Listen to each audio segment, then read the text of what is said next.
kasus kejahatan yang menyebabkan orang akhirnya menjadi mayat itu atau pembunuhan itu banyak banget. Banyak sekali Mas, benar. Contoh kecil aja, ada anak itu yang tega membunuh bapaknya karena nggak diberi uang. Dan itu prosesnya itu benar-benar ngeri Mas. Kadang-kadang dokter forensik itu dalam tanda kutip suka didekati oleh makhluk-makhluk gaib juga. Oh ya. Itu ada tuh, berarti benar tuh ya? Iya. Satu kejahatan, serapi apapun dicoba untuk ditutup-tutupi, itu pasti akan meninggalkan jejak. Dan semakin orang itu mencoba menutupi tindak kejahatannya, memanipulasi barang bukti, dia akan lebih banyak meninggalkan bukti.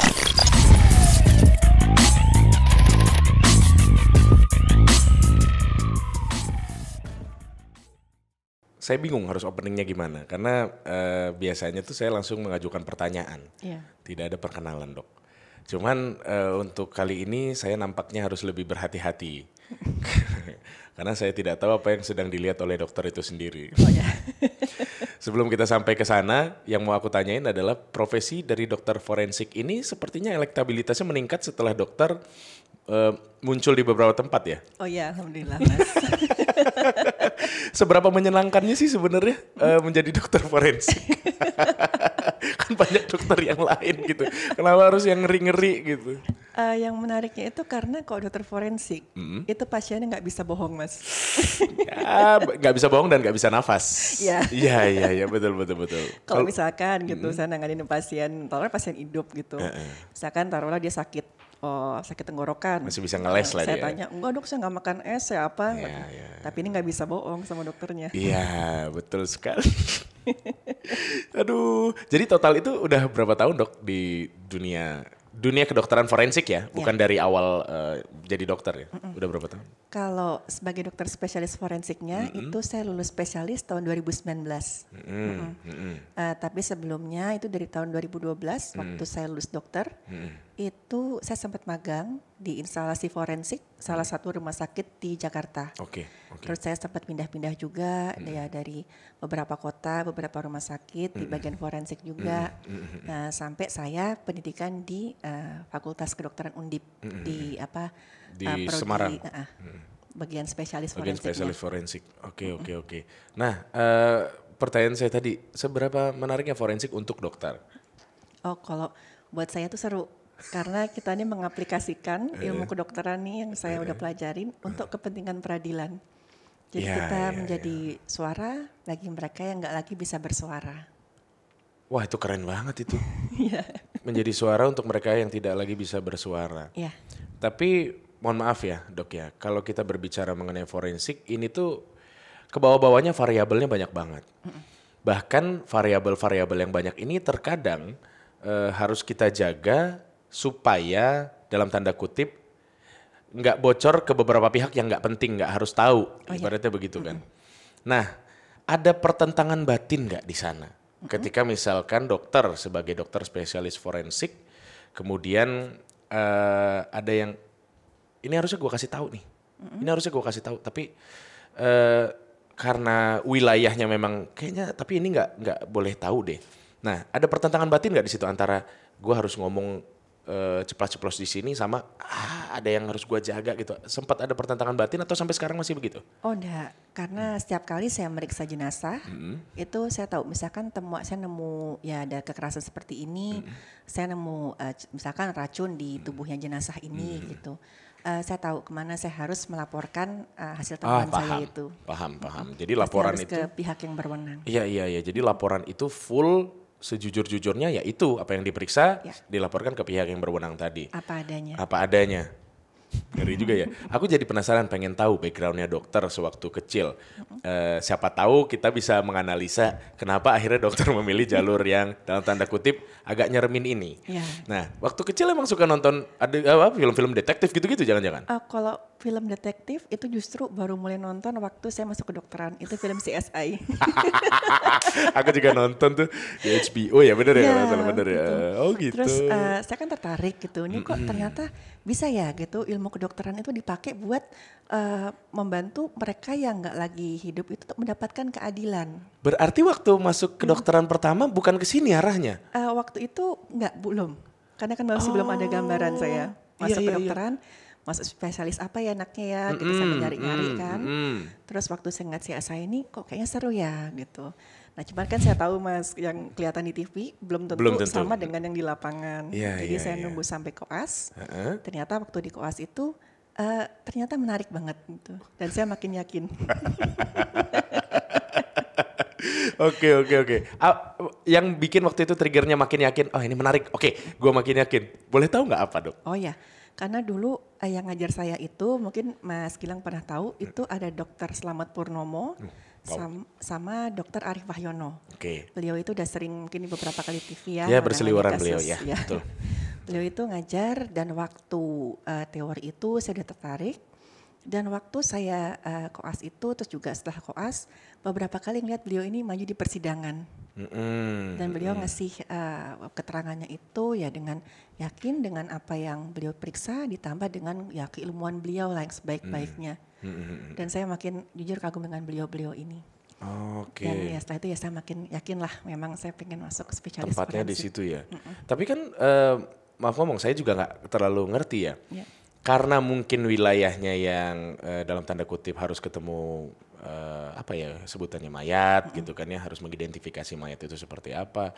Ini kan menjadi hal yang tidak terlalu populer. Apakah di kalangan dokter juga seperti itu? Maksudnya kedokteran, di kalangan kedokteran forensik ini nggak begitu banyak yang ngambil? Iya, masih. Benar ya? Jumlah dokter spesialis forensik itu sampai sekarang di seluruh Indonesia masih kurang dari 300 orang, Mas. Dan itu sedikit kan? Sedikit ya, dibandingkan dengan spesialis lain yang lebih banyak peminatnya. Itu makanya. Nah misalkan dalam satu kasus itu sendiri, dokter forensik tuh nggak bekerja sendiri dong? Ada dokter forensik lainnya pasti kan? Pasti misalkan dalam otopsi, itu pasti ada timnya. Nggak cuma sendiri, ya kita bekerja sama dengan teknisi, dengan juga ya residen forensik yang masih mengenyam pendidikan. Kalau dokter tadi bilang masih sedikit dengan jumlah yang kurang dari 300 itu, berarti analisa saya adalah kasus kejahatan yang menyebabkan orang akhirnya menjadi mayat itu atau pembunuhan itu banyak banget. Banyak sekali Mas, benar. Dan mulai dari banyak dan juga metodenya dan juga motifnya tuh benar-benar di luar dugaan kita. Oke. Berarti bisa dibilang adalah saya tuh penyuka serial detektif. Ya. Saya suka banget. Berarti dokter forensik pun bisa bertindak sebagai detektif juga berarti? Bisa tapi dengan ya masih dengan ranahnya kita. Ya, paham. Sesuai dengan jalurnya begitu ya. Ini makin ngeri nih, saya mau nanya makin ngeri nih. Oke. Kalau begitu banyak kasus pembunuhan, ya kita tahu mungkin yang muncul di televisi itu hanya sebagian berarti ya Dok ya? Di luar itu masih lebih banyak lagi berarti? Masih lebih banyak Mas. Yang di TV itu cuman kayak puncak gunung es aja sebenarnya. Sementara yang di Grasberg-nya itu? Masih banyak. Ya Allah. Dan kalau by data, boleh nggak di-share ke saya gitu, maksudnya ke kita ini semua. Kasus, kalau kelahiran kan ada datanya, dalam sehari ada berapa kelahiran. Kalau pembunuhan ada gitu juga? Ada. Dalam satu hari? Dalam satu hari, wah kalau dulu itu tergantung kotanya Mas. Kalau misalkan saya di kota besar, itu bisa saya setiap 2 hari sekali pasti ada otopsi yang kasusnya mengarah ke pidana pembunuhan. Aduh ya Allah. Dan kadang malah setiap hari. Setiap hari pasti ada? Iya. Kalau misalkan kota besar. Itu hanya di kota besar saja? Iya. Sampai gak bisa ngomong. Karena masih di luar batas ini saya nih, maksudnya kenapa orang harus ngebunuh gitu ya. Nah tapi kalau saya tanya ini tuh ke dokter, pernah gak dokter bertanya seperti kenapa sih orang harus ngebunuh gitu? Ya misalkan saya nanganin kasus, dapat jenazah, mayat gitu, pasti kan saya nanya ke pihak yang berwenang nih, ke penyidiknya. Ini gimana ceritanya? Dan cerita yang saya dengar itu ya benar-benar kadang-kadang juga ya ampun kok tega-teganya. Karena pernah itu contohnya itu contoh kecil aja, ada anak itu yang tega membunuh bapaknya karena nggak diberi uang. Dan itu prosesnya itu benar-benar ngeri Mas, karena waktu itu kan saya ketemu jenazahnya itu memang sudah dalam keadaan mulai membusuk. Waktu saya tanya kronologisnya seperti apa, kata penyidiknya itu ya anak ini itu memang terkenal ya bandel dan nggak baik lah si anak ini. Dia tuh minta uang sama bapaknya, terus bapaknya ini nggak punya uang. istrinya tuh udah lama meninggal. Bapak ini ya bayangin aja Mas ya, kondisinya tuh sudah stroke, sudah ya jalan pun udah ya mesti dibantu. Dan itu posisinya bapaknya lagi tiduran. Terus sama anak ini karena marah, bapaknya ini dianiaya sampai meninggal. Caranya tuh kepalanya tuh sampai dibentur-benturkan ke dinding waktu itu. Dan Mas Dirga tahu yang buat saya merinding tuh apa? Bapaknya tuh nggak langsung meninggal loh Mas. Jadi sempat sekarat, udah beberapa lama itu. Dan selama bapaknya ini meregang nyawa, nafasnya tuh masih yang udah mulai ngorok lah, tandanya udah mulai, kalau kita bilang mungkin sebentar lagi meninggal, itu sampai lebih dari sehari. Dan anaknya ini dengan tenangnya, dia beraktivitas seperti biasa di rumah itu, dengan kondisi kamar bapaknya tuh pintunya kebuka, dia tenang aja gitu. Dia makan segala macam. Setelah bapaknya nggak nafas lagi, itu dia baru berusaha untuk melarikan diri pada saat badannya bapaknya ini mulai berbau, mulai membusuk, maaf.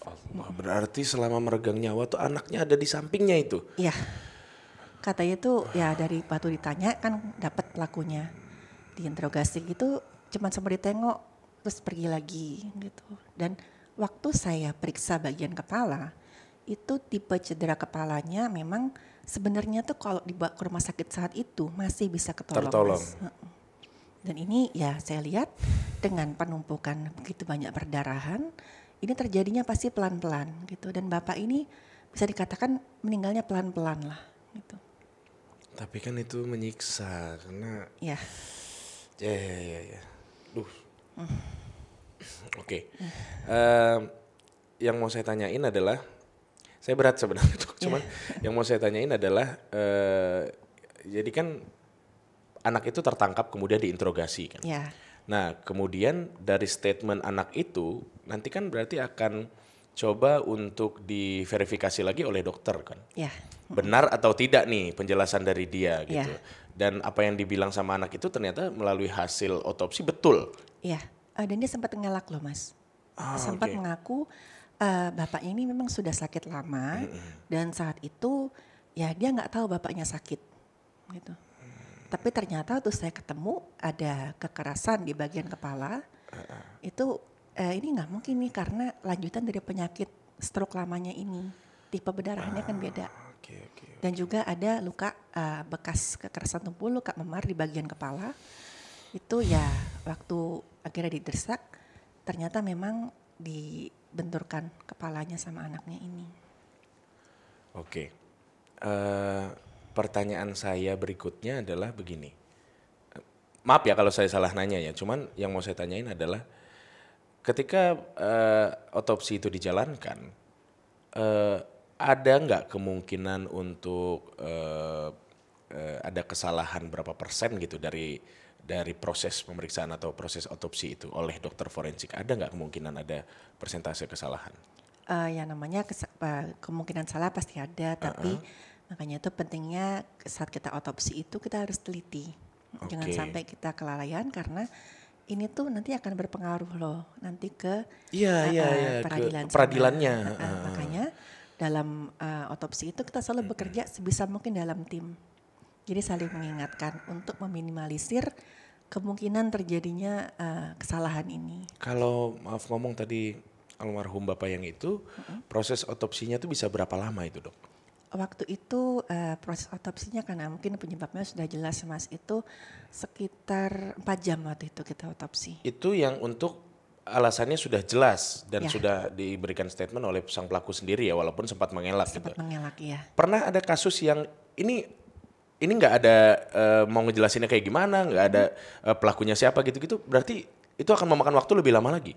Misalkan lebih ke kita nggak ketemu tanda-tanda kekerasan, tapi misalkan indikasinya orang ini kekeracunan atau penyakit lama, kan kita harus ngambil sebagian kecil organnya, kita ngambil darah, kita ngambil sampel urin untuk nanti kita kirim ke lab. Itu perlu waktu lebih lama sebelum kita bisa menyimpulkan penyebab kematiannya ini. Suka ada intervensi nggak sih dok? Intervensi? Enggak sih, enggak ada. Enggak ya? Karena kalau di forensik itu kita tuh pertama kita bukan saksi mata, kita saksi ahli. Sebenarnya kita nggak ada hubungannya orang ini, kita nggak tahu lah maksudnya orang ini tuh dibunuh atau bunuh diri, diracun, itu wewenang dari penyidik. Wewenang kita memeriksa jenazah, melaporkan apa yang kita temukan di sini. Dan apa yang kita lihat itu yang kita laporkan. Nah itu cukup sampai di situ aja begitu, tugasnya di situ aja ya. Untuk urusan lainnya ya udah.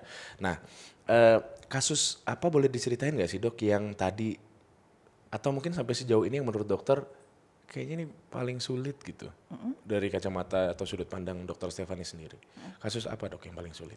Kalau sulit sih ya syukurlah sampai sekarang ya masih bisa misalkan saya tegakkan sebab kematiannya gitu. Cuman ya kadang-kadang misalkan jenazahnya itu sudah berupa kerangka kan. Misalkan, nah itu tuh gimana tuh?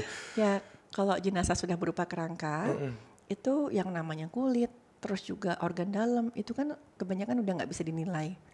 Jadi kekerasan yang bisa kita nilai itu kalau yang ada di bagian kerangkanya aja. Misalkan ada patah, ada memari tengkorak gitu, baru bisa kita laporkan di situ. Tapi misalkan kalau orang ini meninggal karena sakit, ketemu sudah dalam bentuk kerangka itu udah nggak bisa dinilai. Walaupun adanya penyakit atau mungkin trauma mas di jaringan lunaknya itu belum bisa disingkirkan. Gitu. Tapi karena memang sudah nggak bisa dinilai. Berat juga ya berarti ya. Tapi tidak pernah ada kasus yang akhirnya ditolak oleh dokter, maksudnya ini susah, ini nggak bisa kayaknya gitu. Oh nggak boleh nolak. Nggak boleh begitu ya? Secara etikanya tidak boleh seperti itu ya? Kan sama aja kayak misalkan pasien datang ke praktek kita, Bu, saya sakit gitu. Kita ngomong, ibu penyakitnya susah, ibu jangan kesini. Kalau mau kita rujuk ya kita rujuk. Gitu. Kalau mau menolak jangan jadi dokter forensik, ibaratnya begitu ya berarti ya.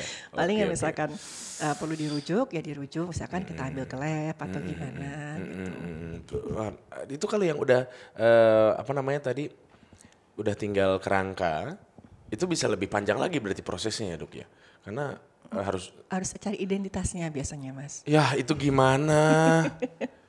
Kalau ternyata udah pernah ada yang udah 20 tahun atau 30 tahun kerangka. Oh berapa kali mas? Wah gila sih.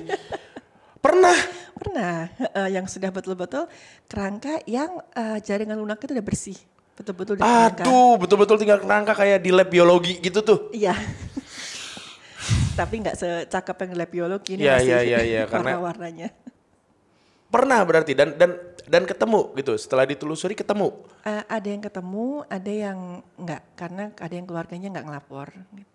Kalau yang ketemu ada pasti. Aduh. Nah dok, saya tahu maksudnya dokter kan memang tugasnya mengotopsi mayat tadi kan ya, dalam bentuk apapun gitu. Tapi pernah bersinggungan langsung dengan keluarga korban gitu nggak sih dok? Dan kalau pernah rasanya gimana dok? Maksudnya menempatkan diri sebagai profesional seorang dokter dan sebagai manusia gitu loh, gimana tuh? Kalau bersinggungan dengan keluarga korban ya pasti beberapa kali. Dan ya ada yang datang ke saya dalam keadaan yang masih nangis gitu, minta dia tahu ini anaknya, anggota keluarganya ini memang korban pembunuhan. Dia minta ke saya, anak saya ini orang baik gitu, sering banget. Ya. Macam bapak saya, ibu saya ini orang baik dokter. Dia tuh nggak pantas diperlakukan seperti ini sampai meninggal. Saya mohon tolong berikan keadilan kepada anggota keluarga saya. Dan saya waktu itu ya namanya saya manusia mas ya, pasti kan kebayang juga gitu. Tapi ya saya mesti menempatkan diri gitu. Di sini saya harus objektif. Apa yang saya laporkan nanti harus sesuai dengan temuan dan keilmuan saya. Gitu. Saya jelaskan, Pak, Ibu, ya di sini saya saksi ahli, gitu. Saya tidak berpihak. Saya cuma berpihak kepada kebenaran. Gitu. Saya diajarkan sama guru saya seperti itu.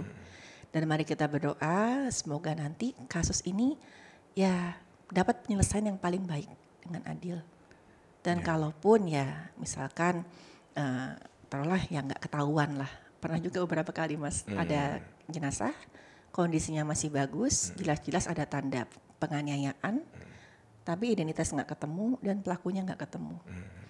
Itu saya doakan supaya walaupun nggak dapat keadilan di dunia ini, saya bilang Tuhan tuh pasti nggak tidur, Gusti mboten sare. Nggak dapat keadilan di sini, pelakunya akan mendapat keadilan di mana dia nggak bisa menghindar di akhir nanti. Ya, ya, ya.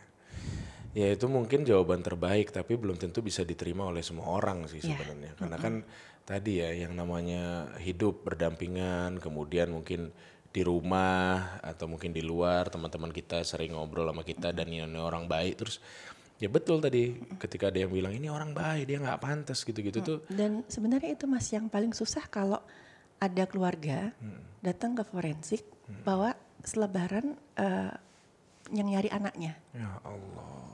Karena kan mereka tahu gitu, misalkan anaknya meninggalkan rumah atau anaknya ini mungkin udah hilang berapa lama. Itu dia datang ke kamar jenazah kan udah benar-benar putus asa Mas. Pasti kan keluarga pengen anak atau anggota keluarganya pulang dalam keadaan hidup. Itu Ya sering Allah Mas. pengen nangis gue. Ya, ya, ya. Oke. Nah, ketika berada di situasi itu, ya saya tahu dokter profesional sekali dan tahu harus melakukan apa gitu ya.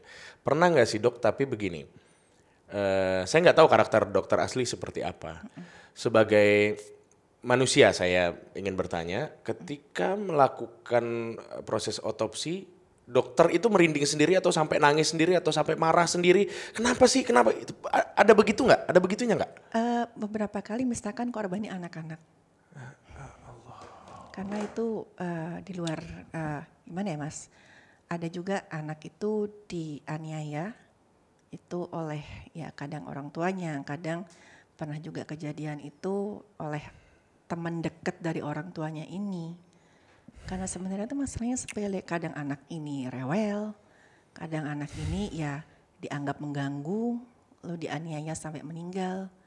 Dan saya harus ngadepin ya posisi di kamar jenazah itu, saya lihat luka-lukanya dan saya tahu anak ini meninggalnya itu pasti dalam keadaan ketakutan dan kesakitan.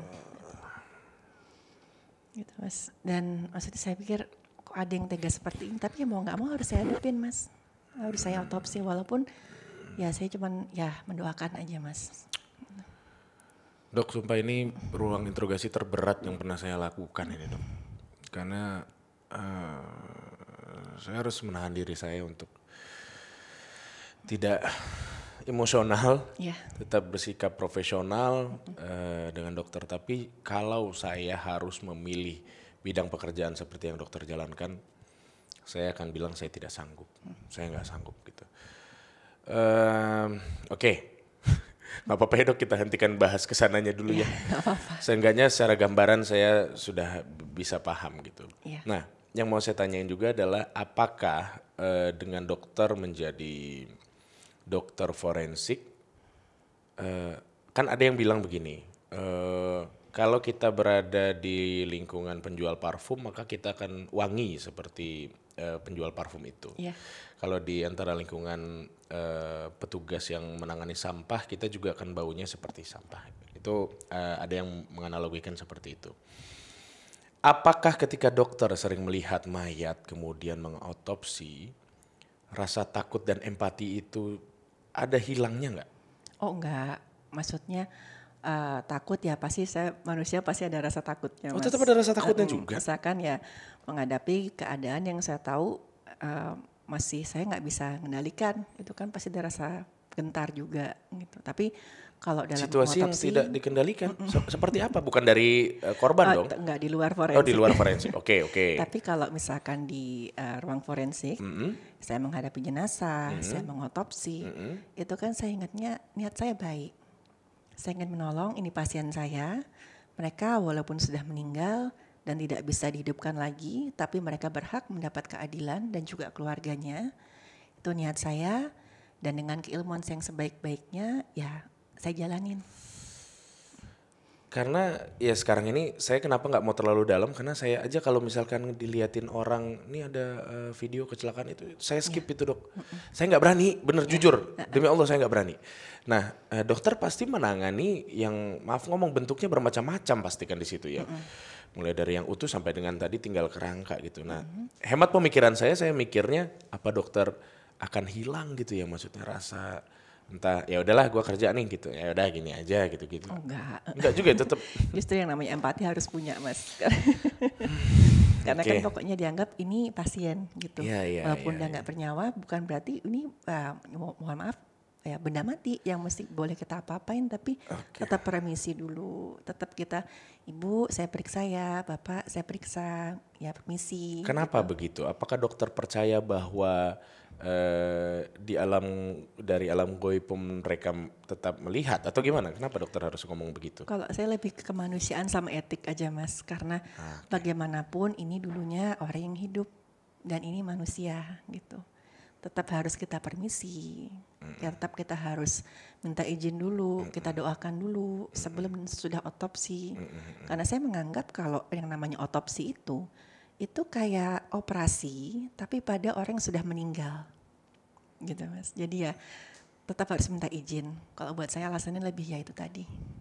Oke. Ada beberapa film-film Hollywood ya. Ya. Beberapa dokter forensik akhirnya mengambil jalur yang negatif. Kemudian mereka apa namanya? Kemarin tuh di Netflix tuh film apa ya yang Oh ya ada beberapa Mas ya. akhirnya mereka menjual organ-organ itu ya. Itu udah pasti salah gitu Iya. kan ya.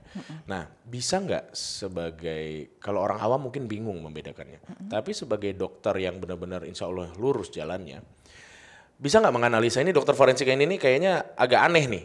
Oh iya. Karena kalau sebelum kita masuk kedokteran, sebelum masuk spesialis kan ada tes kejiwaan ya Mas. Nah, dan misalkan dulu tuh ada guru saya, ya Dokter Slamet Purnomo tadi ngomong ke saya. Misalkan kita menganggap dengan keilmuan kita ini, kita bisa melakukan kejahatan, lalu kita lolos dari konsekuensinya. Iya, di atas kertas kan gitu kan ya. Karena dokter udah tahu nih gitu kan. Caranya menyamarkan barang bukti. Iya. Tapi tetap tidak ada kejahatan yang sempurna Mas. Satu kejahatan, serapi apapun dicoba untuk ditutup-tutupi, itu pasti akan meninggalkan jejak. Dan semakin orang itu mencoba menutupi tindak kejahatannya, memanipulasi barang bukti, dia akan lebih banyak meninggalkan bukti. Dan itu Semakin selalu banyak terbukti. menutup barang bukti, dia akan semakin banyak meninggalkan barang bukti dan sudah terbukti. Sudah terbukti. Kata-kata guru saya itu betul-betul terbukti. Kasus apa yang mungkin bisa di-share ke kita yang seperti itu? Jadi dulu pernah ada kasus si perempuan ini ya nyuwun sewu dalam keadaan mengandung di luar pernikahan lah. Dia meminta pertanggungjawaban dengan si pelaku dan si pelaku ini marah. Mereka bertengkar sampai si perempuan ini akhirnya dibunuh, dianiaya.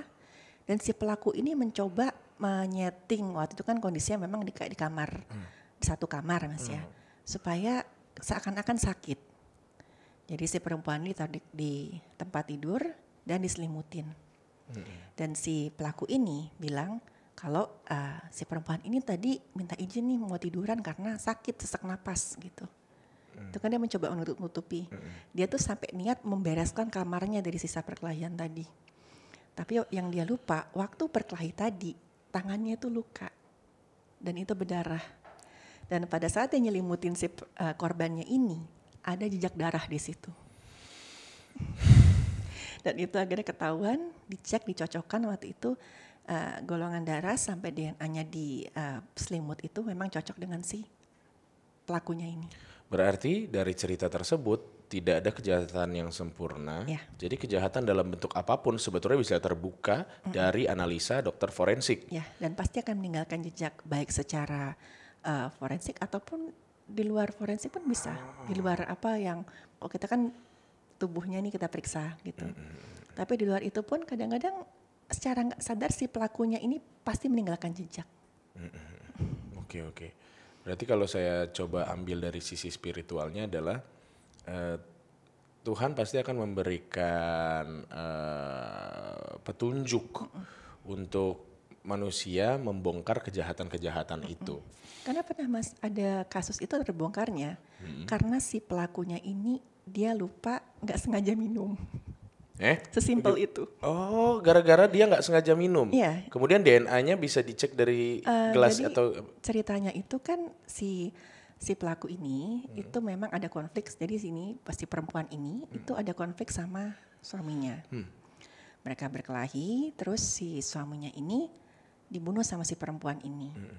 Dibunuh dan saat itu si istri ini mencoba menyingkirkan jenazah dari suaminya ini dengan cara nyuwun sewu dipotong-potong, dimutilasi. Dimutilasi terus coba untuk dibuang, dibawa lah gitu. Supaya nggak ketahuan, dibawanya dia berharap tuh disamarkan jejak langkahnya dia ini. Itu dengan naik kendaraan umum, ada satu kendaraan umum. Ya taruh di situ. Di bawahnya dikresek lagi jangan-jangan. Ya ada tas lah, tas kresek gitu. Oke. Dia di situ, dia kan gugup di situ. Atau lagi nunggu itu, dia minum berkali-kali. Yang dia lupa saat itu bulan puasa. Dan akhirnya kan banyak yang perhatikan termasuk si kernetnya dari si kendaraan itu. Dia ngelihat kok bulan puasa kok minum depan umum gitu. Dan pada saat si pelaku ini merasa udah aman nih saya buat lari, dia lari. Dan waktu dicek ini kok ada tas ini isinya apa? Begitu dibuka keisi potongan tubuh, si saksi matanya ini ingat si kernetnya ini. Tadi di situ orang yang duduk itu saya perhatiin loh. Karena berkali-kali minum. Akhirnya ketahuannya itu waktu kan dapat identitasnya nih dari ciri khasnya lah di potongan tubuh itu. Ditelusuri, dapatlah ke rumahnya ini, sempat pura-pura dia syok. Ngomongnya ini siapa yang bunuh, saya nggak tahu bunuh suami saya siapa gitu. Pas dikasih lihat fotonya sama saksi matanya, perempuannya ini bukan yang tadi duduk di situ. Iya benar itu, karena diingat. Ya. Oke. Aduh. Maaf ya dok ya. Saya jujur saya sangat menghormati profesi dokter. Cuman ini ya emang saya begitu gitu. Kalau misalkan dengar cerita-cerita kayak gitu saya nggak bisa bohong gitu. Emang berat bagi saya tuh untuk mendengar cerita-cerita begitu tuh. Cuman ini biar yang nonton juga paham dan ngerti. Tapi dokter setuju nggak sih kalau misalkan saya bilang gini? Apakah tidak menjadi paradoks ketika dokter bilang dokter forensik ini kurang gitu kan. Apakah tidak menjadi paradoks ketika semakin banyak dokter forensik malah akan semakin banyak pula kasus pembunuhan? Oh, yang saya harapkan justru dengan semakin banyaknya orang yang berminat di forensik ya, terus juga tahu gitu kalau cara kerja kita seperti ini dan kita juga bilang kalau sebenarnya pembunuhan itu ya walaupun semarah apapun orang tuh jangan bertindak gegabah gitu. Karena kadang-kadang ya alasannya membunuh itu kan sepele sekali gitu. Saya harapkan seperti itu. Dan kita juga ngelihat dan dengan saya berharap dengan saya ngasih edukasi di konten saya cerita seperti ini justru orang-orang tuh berpikir dulu lah sebelum bertindak gitu. Setiap tindakan tuh ada konsekuensinya. Dan itu pasti ketahuan gitu ya? Dan pasti ketahuan. Oke, menurut dokter nih, berarti dari penjelasan barusan sebenarnya tingkat pembunuhan di Indonesia itu sebenarnya bisa dikurangi berarti? Mudah-mudahan bisa mas, tapi kan ya masih dengan cara yang nggak simple. Iya betul. Karena kalau mungkin ya saya bisa salah. Kayaknya memang edukasi itu sangat penting gitu. Pendidikan, kemudian juga faktor ekonomi itu kadang-kadang kan yang menjadi hal kan. Yeah. Nah di luar itu faktor eksternalnya mungkin kalau mereka semua mungkin sudah secara pendidikan tinggi, ekonomi juga mapan gitu. Kalau misalkan masih melakukan kasus itu berarti ada faktor-faktor eksternal lainnya gitu ya. Dan ini tuh jelimet memang gitu kan ya kalau kita mau bahas. Oh bisa dari sini, yang ini yang mempengaruhi yang itu. Ternyata setelah ditelusuri, oh loh kok nyambung yang ini. Nah ini, saya udah kebayang pasti ngejelimet banget. Cuman nggak mungkin kita beberin di sini kan ya. Cuman pada intinya berarti menurut dokter bisa sebetulnya kasus itu pembunuhan itu dikurangi bisa ya. Tapi memakan waktu yang nggak lama betul. Dan proses yang juga nggak simpel. Betul. Saya mau ngomong tapi saya takut salah nanti aja pas. Oke. Dok, berarti kalau sebagai seorang dokter forensik, apakah ini ya, karena saya dapat cerita juga dari beberapa teman-teman yang lain bahwa kadang-kadang dokter forensik itu dalam tanda kutip suka didekati oleh makhluk-makhluk gaib juga. Oh ya. Itu ada tuh berarti benar tuh ya? Iya, beberapa kali kalau saya memang ngalamin ya mereka yang ada di dimensi lain itu coba komunikasi. Oh, memberikan informasi supaya ini tuh begini loh gitu meninggal gitu Kalau atau itu gimana? justru enggak, hampir nggak pernah. Mereka hampir nggak pernah. nggak pernah malah. Mereka seringnya datang ke saya tuh terima kasih, senyum, terus pergi. Dan kalaupun mereka ngasih tahu kalau aku tuh meninggalnya tuh kesakitan, takut itu kadang-kadang muncul ke saya sambil nangis, nangis gitu. Oke. Tapi ya kok gitu ya saya jelaskan kalau kewenangan saya udah selesai. Saya sudah melakukan pemeriksaan, saya tegakkan sebab kematian. Saat ini ya kewenangannya di penyidik untuk menyelesaikan kasusnya dari ya penyidikan yang lebih lanjut. Mereka paham gitu setelah itu. Paham dan kalaupun yang masih minta komunikasi juga ya saya doakan gitu Mas. Iya. Oke. Begini. Jadi apakah dokter nih ya? Ini sih ngalor ngidul sebenarnya pertanyaannya, tapi monggo kalau mau dijawab. Apakah dokter setelah sekian lama berada di dunia forensik, kemudian dekat dengan hal-hal gaib juga, apakah dokter bisa menganalisa karakter seseorang yang sedang hidup? Misalkan saya nih, dokter bisa menganalisa, kemudian nanti dokter akan bilang ya mudah-mudahan ini matinya bener. Oh enggak bisa Mas, itu di luar kompetensinya saya. Kalau mau dianalisis monggo ke dokter spesialis kesehatan jiwa. Tapi kalau berarti nggak dokter nggak bisa ngebaca orang ini karakter aslinya dia begini kok, ini begini. Oh, nggak bisa. Nggak bisa ya, beda ya. Itu kan ilmu kejiwaan. Ilmu kejiwaan ya. Tidak ada kaitannya ilmu kejiwaan dengan dokter forensik itu, maksudnya walaupun sedikit irisannya. Oh kalau psikiatri forensik ada. Itu biasanya ya dari ilmu kesehatan jiwa itu diminta untuk menganalisis misalkan bagaimana sih karakter pembunuhnya ini gitu, misalkan pembunuh taruhlah kasus besar Iya benar. Kenapa dia misalkan harus mukul di sebelah sini? Oh berarti dia ibaratnya dalam tanda kutip misalkan dia psycho nih karena mukulnya dari sini. Ada yang ini, oh ini berantem beneran kali ini. Ada yang begitu berarti ya? Ada yang lebih ke orang ini bisa bertanggung jawab gak sama perbuatannya. Kan ada tuh pasalnya kalau orang yang punya kelainan kejiwaan itu bisa ya hukumannya misalkan diisolasi di rumah sakit jiwa, dia tidak dihukum misalkan di penjara atau gimana.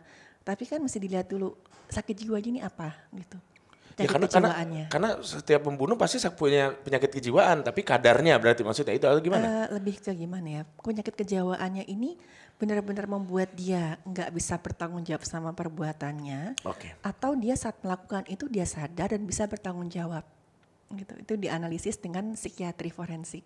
Ada namanya psikiatri forensik. Ada. Keren ya. Iya. Saya itu suka baca komik Conan. Oh iya. Detektif Conan. Itu canggih-canggih tuh di situ cara bunuhnya. Cara bunuhnya canggih-canggih. Berarti secara teknologi pun kesini untuk alat-alatnya dari dokter forensik sendiri juga semakin canggih berarti ya dok ya? Untuk alat pemeriksaan forensik. Pemeriksaan forensiknya. Oh iya, pasti masih berkembang terus. Iya. Jadi diharapkan memang semoga tidak ada false accusation ya. Oh iya. Dari situ ya itu. Iya karena aku juga maksudnya kan nggak terlalu paham gitu. Berharap keadilan memang ditegakkan gitu. Ya, cuman kita tahu bagaimana dunia berjalan. Tapi ya sudahlah itu pembahasan lain itu. Oke. Dok, kalau ke depannya nih yang mau saya tanya, apa yang menjadi keinginan dokter yang terdalam? Tadi kan dokter bilang pengen membantu orang kan sebenarnya. Tapi sebagai manusia yang punya visi, saya rasa dokter tuh itu punya goal gitu. Seperti misalkan kalau mungkin ya dokter kulit goalnya adalah bikin glowing semua manusia di dunia misalkan, atau dokter umum pengen bikin sehat semua manusia di dunia. Nah, kalau dokter sendiri ada nggak goal seperti itu? Ya saya ingin dengan saya ya menangani kasus-kasus yang pasti udah pertama, saya ingin memberikan keadilan kepada mereka yang nggak lagi bisa bicara. Dan kemudian dengan saya sharing pengalaman, dengan saya cerita atau dengan saya ngasih pelatihan gitu ya, saya berharap ilmu yang saya punya ini bisa bermanfaat gitu dengan orang-orang yang mudah-mudahan nggak mengalami apa yang dialami oleh korban-korban saya. Oke. Tapi satu lagi dok sebelum kita tutup, dokter jadi lebih waspada tidak dengan hidup dokter sendiri, baik untuk dokter sendiri maupun untuk keluarga, jadi lebih bijak dan waspada nggak? Yang saya rasa pertama itu saya jadi sadar kalau yang namanya kematian itu jauh lebih dekat daripada yang kita kira. Dan orang yang kadang-kadang ngerasa masih punya banyak waktu, masih punya waktu untuk perbaiki diri, itu kadang-kadang mereka salah. Dan yang bisa kita lakukan saat ini ya sebisa mungkin berbuat baik, terus juga nggak terlena, dan pasti tanamkan niat yang baik dalam hati supaya ya minimal kita nggak menyakiti orang lain lah, gitu. Sebisa mungkin. Mudah-mudahan niat mulia dari dokter itu bisa sampai kepada orang-orang yang ya mungkin ada niat buruk untuk orang lain juga. Dan kalau bisa sih banyak-banyakin sabar aja ya dok ya. Kalau bisa, susah memang kalau ngomong doang tuh susah banget. Saya sendiri merasakan, cuman ya mudah-mudahan bisa tetap dilindungi juga perjalanan hidup kita ini.